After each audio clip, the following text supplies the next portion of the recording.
Hey friends, we're out here today in Thun, just outside Zurich. I say just, we're actually about an hour and a half away. We've got the mountains just behind us. They're quite overexposed at the moment because it's very bright today. But we're only here for a few hours. Going to give you a little bit of an overview of what you can do here just in those few hours and show you just how easy it is to spend the day here, getting public transport from Zurich to here.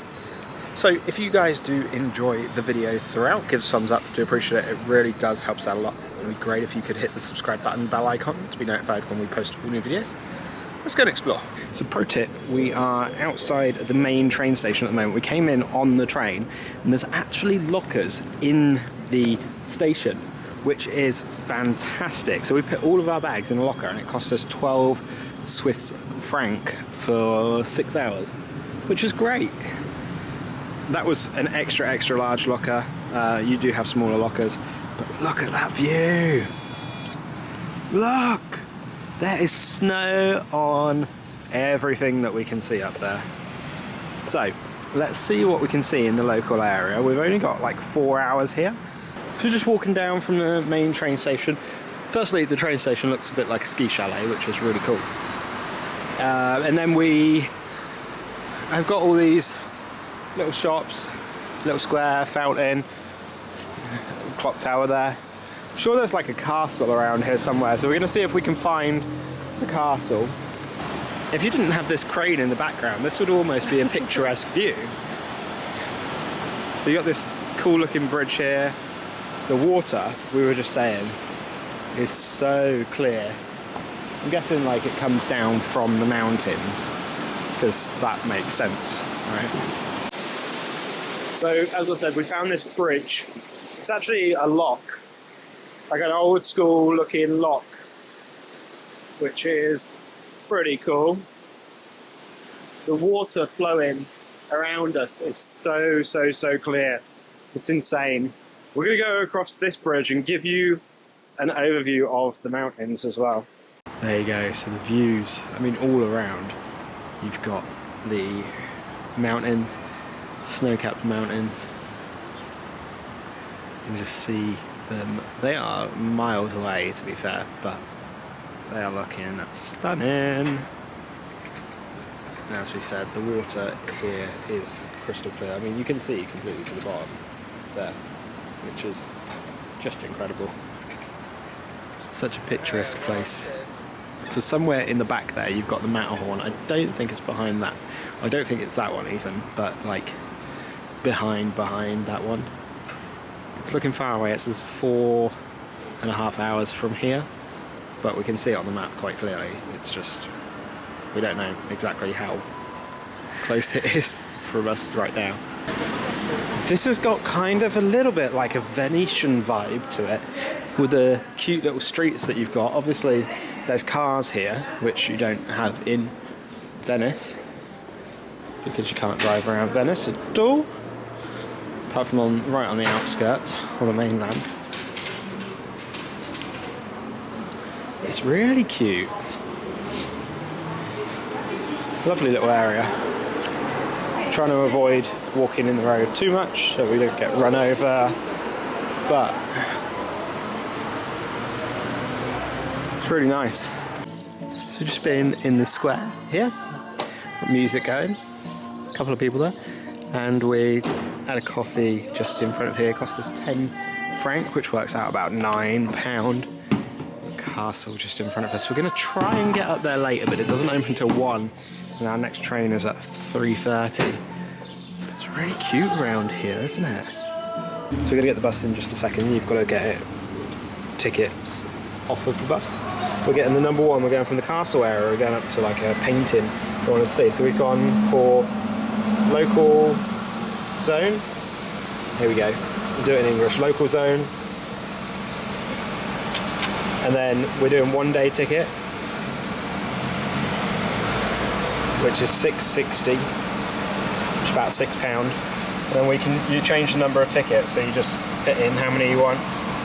I guess half is a dog as well. Like I don't know what this is. There's a child. But like, there's actually a picture of a dog. So does a dog need a ticket? Because the dog is riding the bus, I suppose. Right, like, oh, that's 5.5 dogs. Oh, that's a lot of 29s. 1.5 dogs? 1 and 1/2. So you're doing like a senior or a dog or a child, I guess. So pretty easy, and then they just do contactless here or Here's do one the we change. made earlier. Yeah, nice and easy.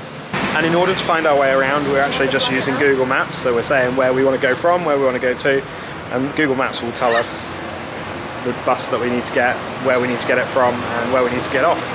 It's very easy, actually. So we came on the train about 10 minutes, and we're obviously a little bit closer to the mountains now. We've got something that we're coming to see here. Church, which is cool. You hear the bells ringing. We can hear the bells ringing. Look at this. It's like a chateau in the south of France or something, but we're in Switzerland, so it's not south of France. Swiss Alps. Swiss Alps. Swiss Alps. I don't know, are they actually the Swiss Alps? Like, is that what this is? The Swiss Alps? Uh-huh. Okay, like, very snowy. Do you reckon, like, I couldn't ski down that or anything. I would definitely fall off the side of the mountain. And then they would lock Becky up for, like, Moida or something like that.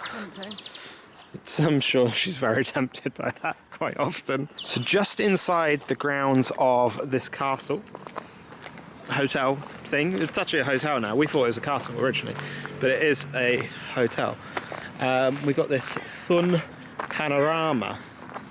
So what we kind of did a bit of a silly thing, because we came from the train station and then we walked through the town and got up to the castle and then went, oh no, the castle's closing at the moment, so it's not open until 1, and now we've had to come down the opposite end again. That's why we got the bus. The Thun Panorama. See what this looks like inside. Don't know if you have to pay or anything, but we'll let you guys know. We're going to go into this permanent exhibition, and then we're going to see the panorama as well. Oh, she wasn't kidding when she said it was cold in here. Ooh. Okay, so tickets were 9 franc each. We've got ourselves some information in English about the panorama by Marquard Wocher. Big pamphlet, actually. There is an audio guide as well. You scan a QR code on the entrance, and then you've got all of these. Oh, blimey. Considering this is just kind of like one room, this is a big old audio guide. Just give you a little taste of what we're going to see. This is what was painted. It's pretty cool.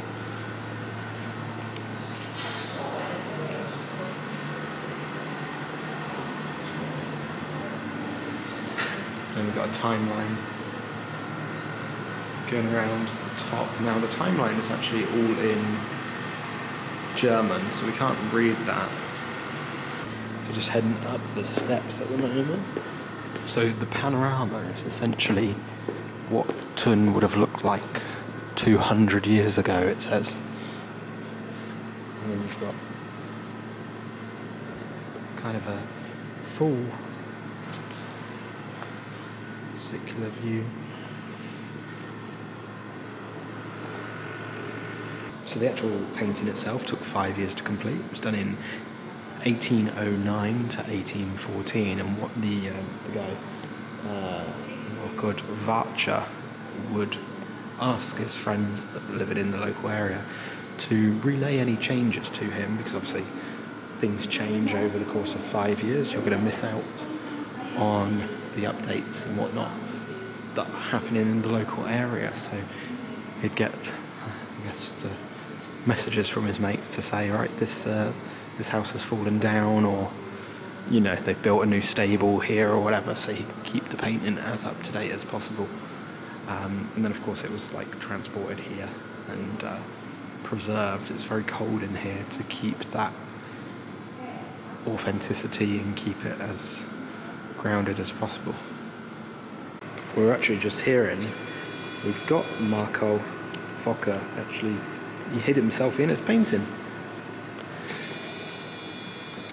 So he used to be a portrait painter, painting portraits of people like Napoleon at one point when he was in Basel.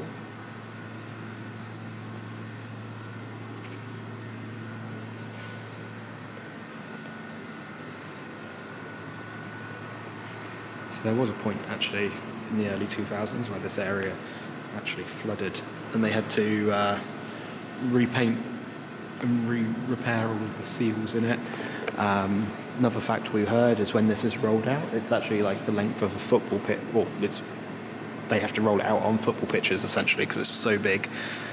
But it's pretty cool. This actual building has been here for 50, 60 years or so before it got extended. It cost 93,000 francs to build at the time.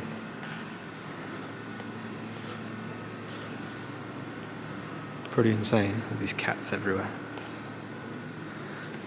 We're also just hearing that he put his initials into painting as well, the little MW on the parcel there. So he was quite good at hiding himself and signing his work, I guess. But they do have to keep it very cold in here because they need to preserve the painting itself. You've got north, east, south, west, so it is all laid out for you. They've got some tablets up the top here so you can navigate your way around, and obviously listen to the audio guide as well. So you've got a full map of everything that you see, but it's very, very cool. Down on the bottom we've also got some additional artifacts. You've got the mountains here, the landscape of the mountains. The design, you've got water power. This is a bit more of a permanent exhibit that is in addition to the painting, the panorama up in the rotunda itself. We're now down on the ground floor. That was quite cool. We really enjoyed that. We'd have liked to spend a bit more time there, but obviously we're on a bit of a tighter schedule. If you're here for a night, then it might be wise to, you know, come up here, spend an hour or so actually looking around, listening fully to the audio guide and getting an understanding of why that painting has such a significant impact on the local area. Well, it is the local area, I suppose, isn't it? That's probably part of it. You can also stay at this castle as well, so if you want to stay at this castle, I'd imagine the views that you're going to get from some of those rooms Behind, yeah. will be absolutely insane, because just beyond this tree line you've got the Alps, mountains behind them covered in snow. It's just wow. So just come to the back of the hotel. We've checked actually to get a lake view. It's $295 a night, which is pretty cheap, but because look at that view. Just incredible. You know, there's a couple of people kayaking out on the lake. Water is completely crystal clear. Stunning place this is. I'd love to be spending more than a night here. A couple of nights maybe would be amazing. We're only here for a few hours, sadly. But a hike over there would be cool, just getting close to the mountains. I'm sure we could get like a bus down there and then have a little bit of a walk. The snow actually comes down quite far as well. So I don't know if that's because it's like fallen on there and then like cascaded down. But this is so cool. So we've kind of gone backwards on ourselves now, as I said earlier on. We've come back the other way because the castle wasn't open earlier this morning. So we want to go and see that panorama, have a look at it. As I said, it's quite a big deal here. There's not a lot of tourist attractions here because we're in quite a quiet town, really. Busier than I expected, but now we come up to the castle and Becky's got us walking up this long flight of stairs because she says it's a shortcut. I think I would have preferred the long way around because this is not the one coming up these stairs. Oh, goodness me. But we're in the grounds of the castle, I think, at the moment. Look. Mid-century kind of vibe. Yeah, and even more steps. What is she doing to me? She's trying to kill me off before we go home. We found the castle. Looks pretty picturesque, I'm not gonna lie. I'm dead. Becky said she's dead, not ideal. I can't afford to repatriate her body. More pretty amazing views at the top of the castle. Well, still got a little ways to go. But here's the entrance, I believe, to the castle. Just as an FYI, the castle itself is only open for 3 hours each day, which is quite restricting. That looks really modern for a castle over there. We're going to go up. We need a ticket to go up, so we're going to go and buy those now. So entrance into the castle itself was €10. Got ourselves an actual physical ticket, so that's one for the scrapbook, thankfully. You can get an audio guide for €5, but we've chosen to forego that because we're only going to be here for half hour, 45 minutes, but they do have some paper maps and guides just in the ticket office there before you come in here. So you can at least get some information, and then there'll be signs around everywhere as well.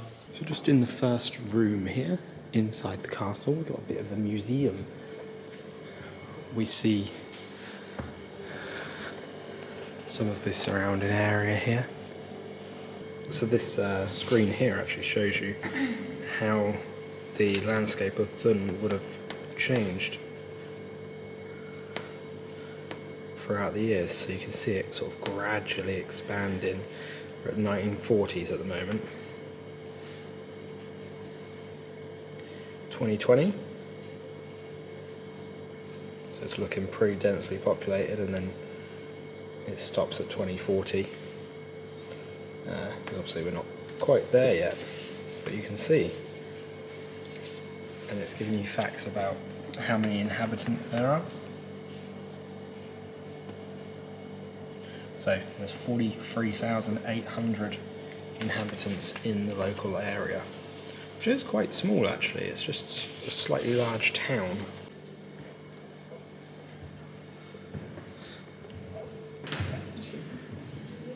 It's got a whole bunch of artifacts in here as well. Some old images of the surrounding area. And then these random snakes in each of the boxes. So go up the spiral staircase. Obviously, as with all castles that were around in, I think this said it was 1200. So you're talking 800 or so years. You've got quite a lot of steps. They didn't really build lifts in these things. We're on the next floor now. A few exhibits in here as well. Ooh. A couple of spears. The flag of Thun. And that's the flag of Thun there at the back. A couple of tapestries on the wall as well.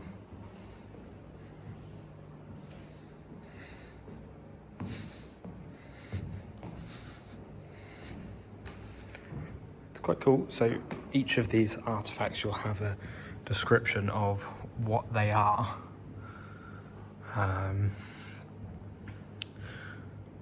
Triumph of the word over the image. Following the Bernese Reformation in 1528, the churches in Thun are sanitised. Altars, sacred images, relics and liturgical items are removed, destroyed or sold. Fortunately, in addition to 2 altar frontals, significant limestone sculptures of great artistic value survive, and they're on display. So we've got even more artifacts up on the next floor. More of these these are wooden tapestries. They look like family sigils more so than anything, that are dotted around.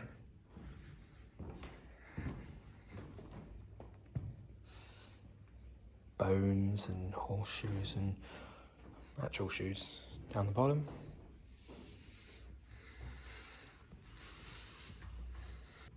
You got this painting here. You got a desk. Very high-backed chair, looking very nice there. Got a nice tapestry, chest, checkers board as well. Older residents of Thun tell of their childhood on the Stolzberg from the 1930s to the 50s. The greatest adventure was to sneak into the castle museum and lower halbards and other artefacts on ropes outside to play with, without, of course, being caught by the guard. They did bring most of the artefacts back secretly and possibly a bit remorsefully, unless the guard did catch them. So we've come up to one of the final rooms up here.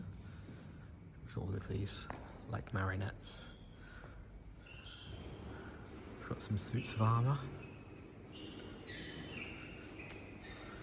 We've got a great big fireplace, yeah. Santa would have a field day. Whoa, I think it's been blocked off, but it's pretty cool. And then going into these windows, got beautiful views. So you can see why they had this here, because you can see all around to protect the community around you.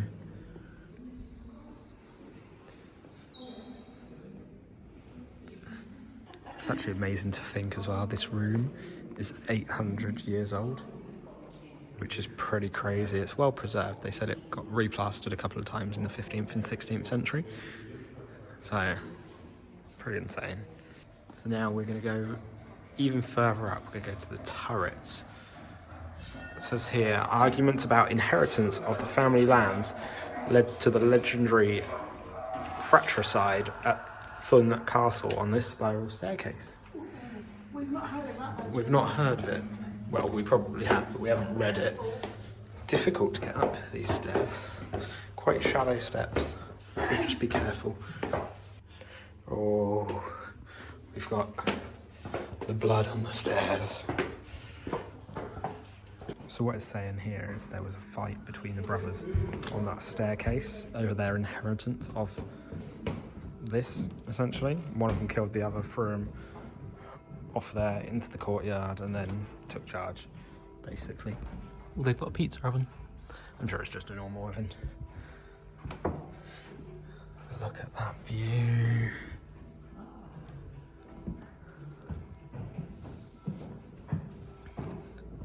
In the middle of the room, we've got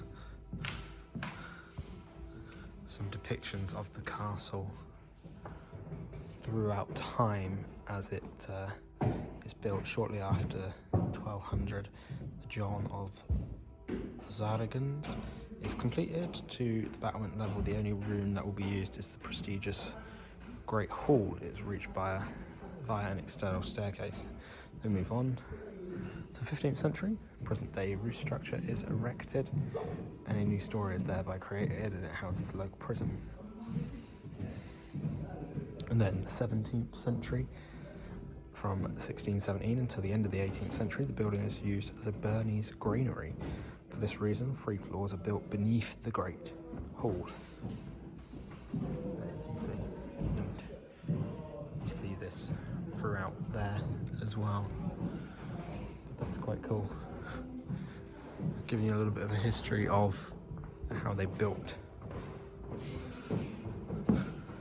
this room. This winch here doesn't actually say why the winch is there. Oh, we got a sword. Oh, that's the executioner's sword. Lovely. It's just what we like to see, right?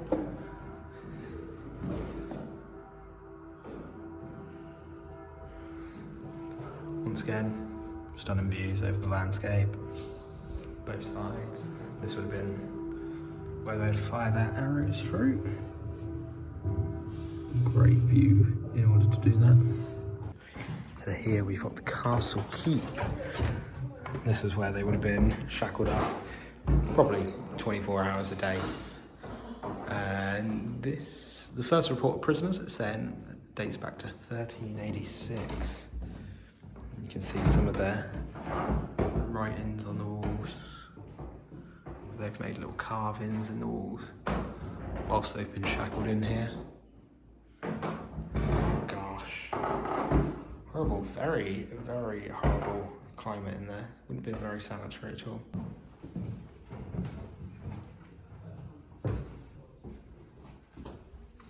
Till the 18th century, torture was a recognised means of forcing confessions. Judgment could only be rendered after a confession. Suspects were typically stretched using ropes and weights, their muscles burnt with tongs and other instruments. And then in here you'll see some of that torture equipment.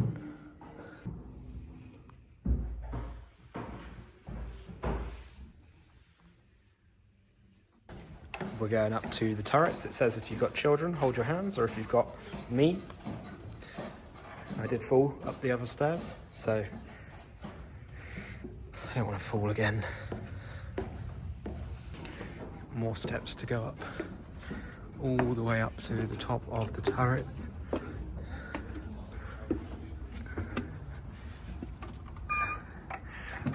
Wow, what an incredible view up here.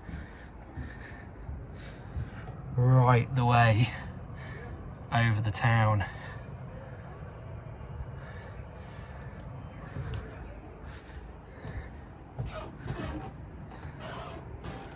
Just insane up here. You've got these little cylinders that they've put in place so you can look at certain things they want you to see. So this one, you'll be looking down there. You can't see that, but I imagine you're looking at that building just in central Pain. Sorry, you're actually looking at the castle wall in this pipe.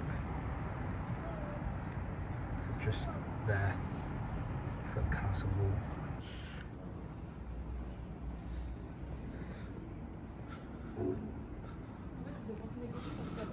Ooh, nice. So you can go up in all four turrets. We're not going to go up in all four because two of them are going to give you pretty much the same view. You can see down from here, see the roof line as well. What's in there? You're not this one, yeah? Yeah, what's in this one? Oh, goodness me. That is scary. What is it? A Thun tradition. It's the main character in the Thun Ostiest.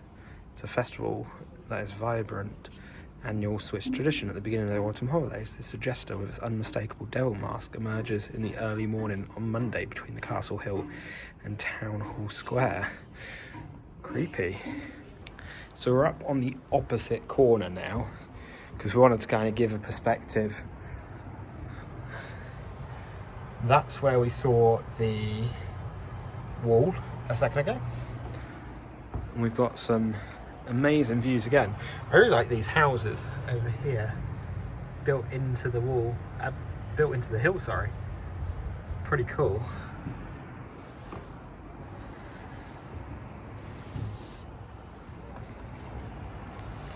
Really nice architecture around here, actually.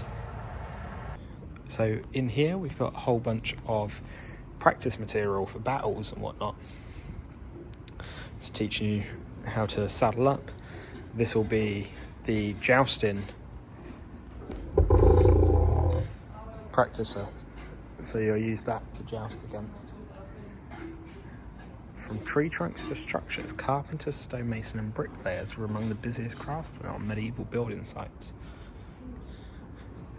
Showing you how they built the structure of this building. We've got a relatively new beam there. Wonder if that like fell out or rotted away or something.